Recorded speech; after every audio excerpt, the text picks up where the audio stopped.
First question to Ken Kirkey. Bus right-of-ways are less expensive than rail. To what extent is MTC funding these rights-of-way?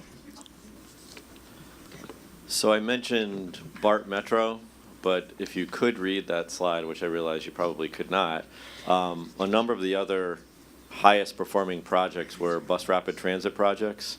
So bus is very much part of the solution. I mean, I think one of the interesting aspects of the core capacity transit study that we're doing in partnership with the different transit operators is how much things can change over a relatively short period of time. You know, it wasn't that long ago we were in the recession. Transit funding was being cut. Ridership was down. And let's just say AC Transit and BART were kind of working toward drawing some of the same riders. Now BART and AC Transit are saying, let's work together because our buses are getting full, the trains are full, and how do we get people moving around? And so I think we can look at it much more as a system, and buses will have a huge part to play in the transit future for the region based upon the very premise of the question. You know, we have a couple big transit expansions that are still going to happen, principally BART to San Jose, but for the most part, buses are going to be a big part of the solution because it's something we can afford. Thanks. Next question is addressed to Supervisor Gioia regarding hydrogen vehicles. My understanding is that the source of hydrogen requires clean, desalinated water. Is that economically or environmentally feasible? Let me first start by saying I think what's important to look at all of these is the life cycle of energy production from the start to the end. And clearly, hydrogen that's produced in a cleaner way has lower carbon emissions than hydrogen that's produced in a less clean way. And so, as the governor stated, his goal of how we move the state toward more renewable fuel, more renewable energy, the goal is the renewable energy that we have over time reduces carbon emissions. And so for hydrogen fuel cell, the life cycle analysis shows that overall we get less carbon emissions. There was a good question earlier about battery technology. Again, applying the same theory, you look at the life cycle, cost and benefits of all of this. For example, if you're driving an electric vehicle in a state that produces electricity predominantly through coal, it's actually cleaner to drive a hybrid or even some gasoline that's produced with lower carbon emissions. So that is why it is really important to move us toward renewable energy so that the electricity we produce, like in California we have, our electricity is more produced through natural gas and hydroelectric, so it's cleaner. So electric vehicle, the life cycle carbon emissions in an electric vehicle in California are lower than an electric vehicle that you drive in a state with coal-produced electricity. So that's why it's important to link this to federal policy. But here in California, the life cycle analysis shows that battery electric vehicles, hydrogen fuel cell are going to be helpful. And as the technology gets better in the development of both of them, it will even get better. There's always cost associated with every alternative, but that's why you have to look at the cost and the benefits of all of it. Thanks. Now, the next question goes back to Plan Bay Area, and I guess Stuart or can deal with this. Says, although the dozen or so people here today from Marin seem to accept Plan Bay Area, why do you suppose so many people in Marin oppose Plan Bay Area so vociferously? And I'll say something after you, because I was on ABAG when we voted for it and heard from a lot of those folks, even though I'm in Contra Costa. Right, okay. This is a fun question. I think one of the things that's interesting about the plan is if you look at the growth pattern that is in the plan and you look at where it is directed, there are 16 cities actually, it's a strange number, but 16 cities, currently over 100,000 population in the region today, that are taking on more than 2/3 of the growth in the plan. Those are the places where most of the people in this region live today. There's kind of a storyline that says, well, the Bay Area is a bunch of bedroom communities and they shouldn't change very much at all. There are a number of bedroom communities in the region, clearly, and there's very little growth in this plan directed toward those communities. I mean, honestly, I think on some level it was sort of baffling to the regional agencies when there was so little growth going to many of the communities in Marin and some of the other communities we heard from to a great degree, that there was this kind of pushback. And Right. I think it's in part a fear of change. Yeah. But in fact, the plan doesn't call for much change. It's very much focused on the kinds of projects that Stuart mentioned, the cities that are really taking on growth. And it's not to say that in San Francisco, for example, there aren't arguments about that growth, but San Francisco is growing in a big way. Even Berkeley is growing, and those arguments are based on something real. So it's interesting. Yeah, if I can add to that, I mean, because I was at a lot of those hearings, heard a lot of those comments. I think this is clearly a case where the reality of what you're doing is different from the perception of what you're doing. And, you know, if you think about Plan Bay Area, the whole underlying idea was that let's look at how we have future growth in the Bay Area be in areas where there's going to be less vehicle miles traveled, and there's going to be, and therefore that results in lower carbon emission, lower greenhouse gas emissions. And it's important to note, and Ken and I were talking about this up here, that there's a lot of short-term benefits to this plan. It's not just about reducing carbon emissions. It's about improving health in communities, improving air quality in communities, you know, walkability, more transit. So it has a lot of other short-term benefits. And I think what happened is a lot of people believed that a regional agency was telling local jurisdictions what to do. But in fact, every one of those priority development areas that ABAG and MTC approved were initiated by a local city or county that wanted to have more intense development in that area. And these all are local elected officials listening from to their communities and making a decision and accountable to their voters. So there was this perception that these, quote, unelected folks at the regional level were telling, you know, a city in Marin what to do. So I think, and then, as Ken says, it was a fear of change. I mean, if people believe, oh, there's going to be a lot of change, I don't know what that change is going to look like. So it's incumbent on us, I think, at the regional level, and all of us in our communities to really educate people about what this really means. And you can play a large role in that. And just getting back, all of these were sort of initiated at the local city or county level and said, look, we're willing to see more development that's good quality in particular areas. Thanks. Next item is probably back to Ken here. One Bay Area grants. What size of grants? Who sets the grants? Who pays for what gets planned actually getting built? So it's really a block grant. They're not individual grants that are going out one by one from MTC. The formula is set up so that each of the counties in the region, through the county transportation agency, which are called congestion management agencies, we call them CMAs around here, they receive an amount of money that they can then utilize for a range of projects. The big idea was that, sort of picking up on what John was just describing, that the resources coming out of the plan should be tied to where growth is happening and where communities are taking on growth willingly. We should be rewarding jurisdictions that aren't saying no and that are saying yes. That's part of what it's about. Another component is that we should really be leveraging what had been siloed money in the past.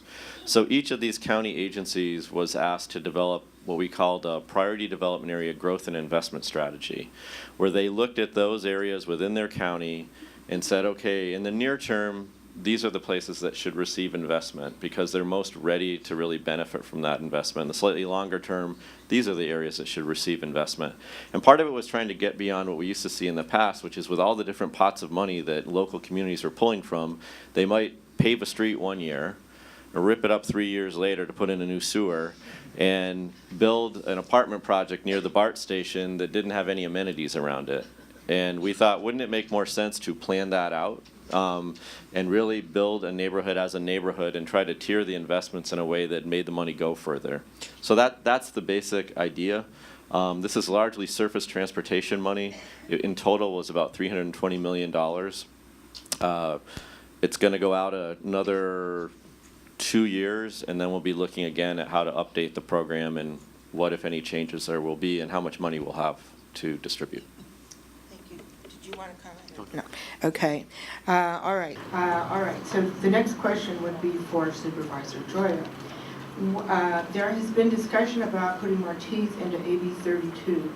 What, if anything, is the Air Quality District and the other air pollution regulators doing to add air monitors, of which there are few? What are you doing regarding stationary sources? AB 32, right, is the statewide law on climate change. And as I said in my comments earlier, the legislature, and I see Rich Gordon here, great leader in the legislature from the Bay Area, and Bob Wachowski's here too. I didn't see Bob, but he's here. Who, it's going to be their task, right, to look at how the 2020 goal gets extended past 2020. And the Air Resources Board is going to be making some recommendations about how do you set a midterm 2030 target. And ultimately, it's going to be up to the legislature and the governor to approve that, because that's what's going to give the ability to try to work toward the 2050 goals. Right now, under the law, the Air Resources Board has the ability to maintain the 2020 targets beyond 2020, because with population growth, growth in industry, there will still be a need to keep to the 2020 goals. But the legislature and the governor will then have to extend that. In terms of the local work, the Bay Area Air Quality Management District has the ability to regulate air pollution from stationary sources. So we are working right now for adoption in March or April on a Bay Area refinery emissions rule that would do several things. And it would require greater monitoring of air quality around all 5 Bay Area refineries. And the language for that rule has already been developed. There's already some of that monitoring in place in Richmond around the Chevron refinery through an agreement between the city of Richmond and Chevron, but this rule will have this on a Bay Area-wide basis. The refineries will pay for that additional monitoring, fence line monitoring, more community monitoring, so it will go beyond the monitoring that currently exists, which I think is really important. Second, it will also require a much stronger inventory of tracking emissions at all refineries and set a limit and say refinery emissions, assuming this is adopted, so this is where your help is needed to continue to support this at the regional level, that it would say that refinery emissions could not go above where they are. And complementary to that, we approved a plan to reduce refinery emissions by approximately 20% by 2020. All of that's currently going on. It's going to go on through 2015.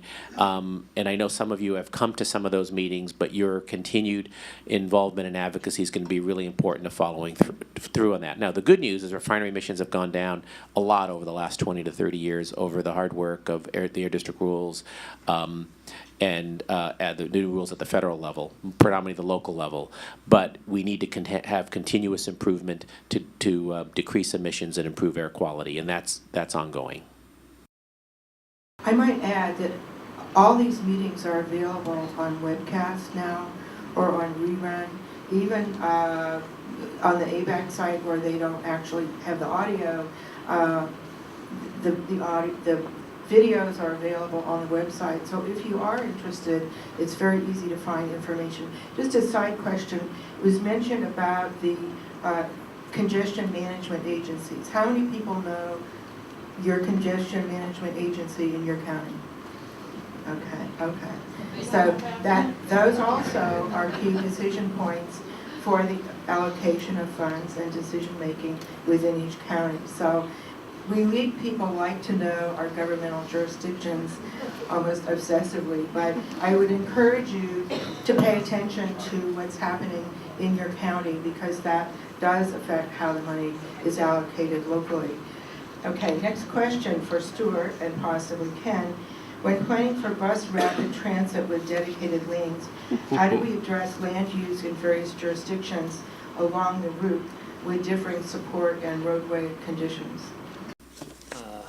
So bus rapid transit, which we've been advocating for since 2002,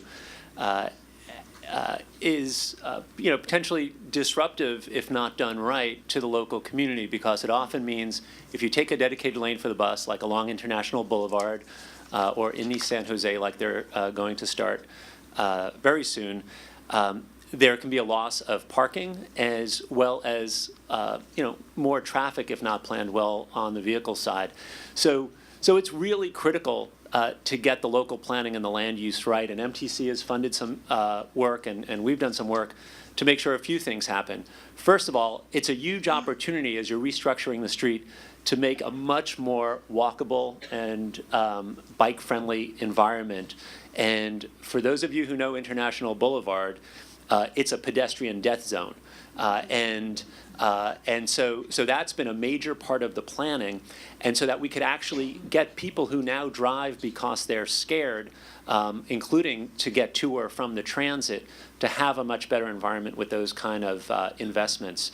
We're also hoping to get people on that first and last mile to the transit more easily. So one of the grants that Ken just mentioned, they had a car sharing grant program.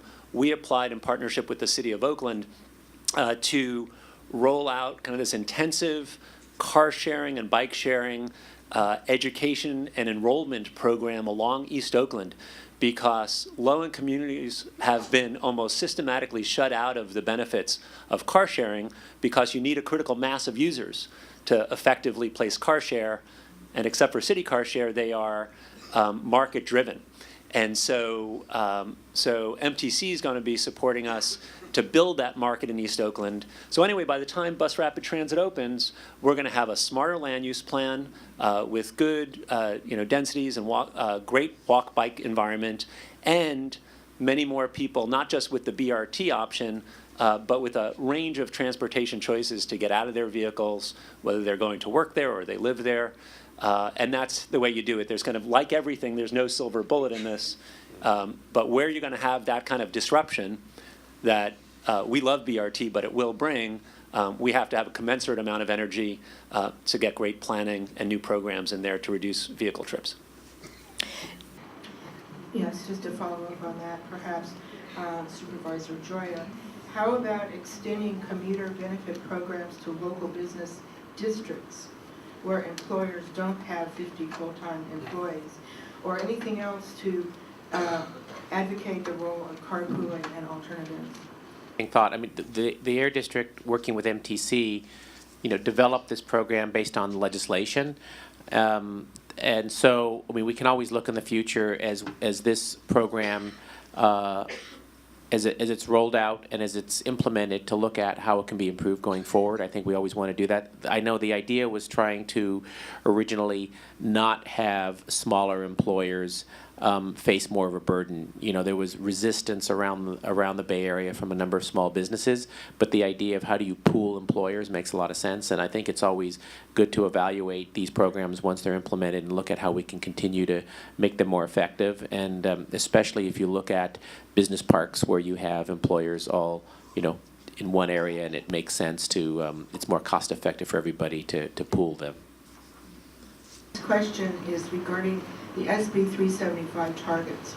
It says a major flaw in SB 375's implementation was allowing the Metropolitan planning organizations to use a per capita process to set their targets. This has led to artificially low greenhouse gas reduction targets that will essentially be wiped out by population growth. The per capita formula was not in SB 375. How was guidance given by the ARB? How can this flaw be addressed? And I was on the RTAC, if you want to. Yeah. Yeah, sure. So I was appointed by ARB to serve on the committee that developed the methodology for the targets, and so that was one of the earliest and biggest debates. Is this an absolute number that we're talking about? The region has to reduce absolute amounts of driving.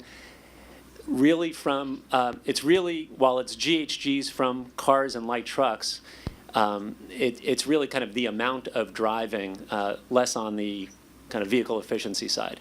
And the reason we went for a per capita, I think, was very smart, is that there was a tremendous growth differential between regions, with some barely growing and some growing very quickly, especially the Central Valley. And in some ways, it would have felt like an absolute amount would have likely ended up giving some of the regions a buy, while putting too much of a burden on the other one. So it kind of was an equalizer that allowed you to look clearly without that differential in growth whether a region is doing a lot. And so essentially that wouldn't skew it. The bigger question isn't was it per capita or is it absolute? The bigger and more important question is how aggressive is it?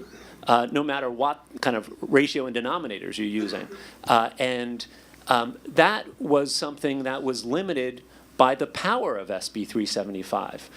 SB 375, for those that know it, it's a planning framework that basically gives the most powerful thing is that there's smarter planning at the regional level. A less powerful thing is there's some incentives for cities to plan for housing, and then some environmental relief at the very local level that's very hard to use. So SB 375 is a great framework law, but because it didn't give new funding or really any strong new regulatory powers over land use, we had to set the targets at a modest amount, at a modest level, so that they can be met. And kind of the catch-22 was if we set targets that were too aggressive and regions really couldn't meet, they essentially had this out that they could easily choose of just creating this alternative plan. And so the kind of regional plan wouldn't kind of hold as much power. And so that was the dilemma we were at. But getting back to the kind of point of the question about per capita, I still think it was the right way to go, and so that we could kind of clearly compare regions to each other. And the bigger issue is like, how do we overcome the weaknesses of SB 375, which is both money and sometimes some other regulatory issues. And if I can, I think Stuart's points are really accurate. And I think it's important to note the Bay Area, I've seen a lot of these plans presented from around the state at the Air Resources Board. The Bay Area plan is really one of the most aggressive plans in the state. It's been tougher getting improvement in the Central Valley because of the development patterns there. And remember, the SCS, which is going to take a long time to see the impacts of those, positive impacts, only contribute 5% toward meeting the 2020 goal of greenhouse gas reduction back to the 1990 levels. Now it'll achieve a larger percentage of the goal toward 2030 or 2050 as build out occurs. But it's important to note, I think Stuart really raised, it's really about getting communities to plan healthier and achieve other co-benefits in addition to reducing greenhouse gas emissions.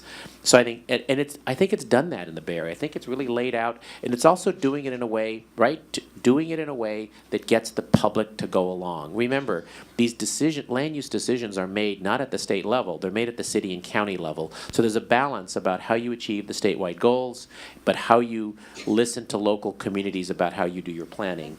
And so there's a fine balance. I'll just really quickly, just 2 points. One is, I think, and I'm not sure everyone in the room knows this or if it's been said, but SB 375, the regional plans account for emissions related to automobiles and light trucks. That's essentially how we all drive.